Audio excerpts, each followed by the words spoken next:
Hello. My name is Ariely. I'm a professor of psychology and behavioral economics at Duke University. And today I want to tell you about a book I wrote called Misbelief. So how did this book come about? Think back to early COVID days, and here I was doing my best to help. I got calls from governments, for companies to deal with distant education and furlough and releasing prisoners and domestic violence, and I feel I'm at the height of my career, just being as helpful as possible on the social science side of what is going on. And then sometimes, about 5 months into COVID, I get an email from somebody I once helped. And that email says, Dan, what's wrong with you? What happened to you? I say, what do you mean? And I get a long list of links. I will not describe all of them, I'll just describe one. In that link, it shows how I was badly burned when I was a teenager. True, 70% of my body. It said how I spent almost 3 years in hospital. Also true. But then it went ahead to say that how because of my injury, I started hating healthy people. Not true. And how because of that, I joined Bill Gates and the Illuminati to create the pandemic and try to kill as many healthy people as possible. Also not true. I started being attacked, death threats, unbelievable adventure. But as a social scientist, my mechanism was to try to understand what is going on. So for the next 2 years, I tried to understand what is going on. How do we have these people in our lives, and we all have them, that 5 years ago we would say, me and that other person are looking at life in the same way. We understand things in the same way. But now we look at this other person and we say, we don't understand. How can we? Are we the same species? Do we understand things in the same way? What is this process?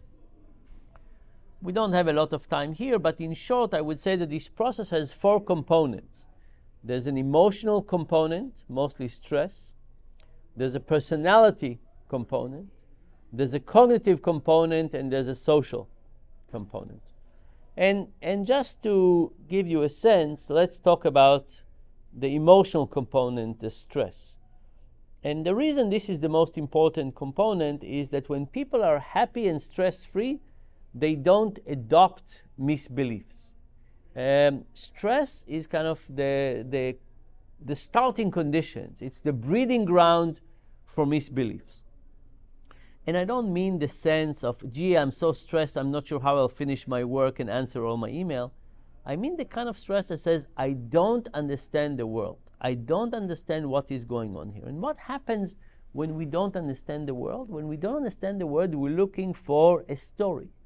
And if it's a bad thing that happened and we're looking for a villain, it can't be us, right? If something is going wrong. So what happens is that we feel stress. And because of the stress, we have a need for story, we have a need for a villain that gives us a sense of control. Now I understand what is going on, and it's not my fault, it's this person's fault, and that basically gets the process going. I will say that the end of that experience, the end of these 2 years, I realized that the people who adopt misbeliefs, it's not for nothing. These beliefs fulfill a real need for them. It's not healthy, it's not what I want for them. But it's not as if people wake up one day and say, oh, I have a choice. I can believe in a benevolent God, or I can believe that there's an Illuminati who are trying to be pedophiles and put G5 chip in my kids. Let me choose that one. No, nobody does this on purpose. But there's a sense in which people have stress. They have things that they have a hard time dealing with. And adopting these misbeliefs is helping them in that way. Now the book goes into these other 3 components as well. So we said stress, personality, cognition, and social. It also gives some simple suggestions of what to do. What do we do with ourselves? What do we do with our own beliefs? What do we do with the people that are around us?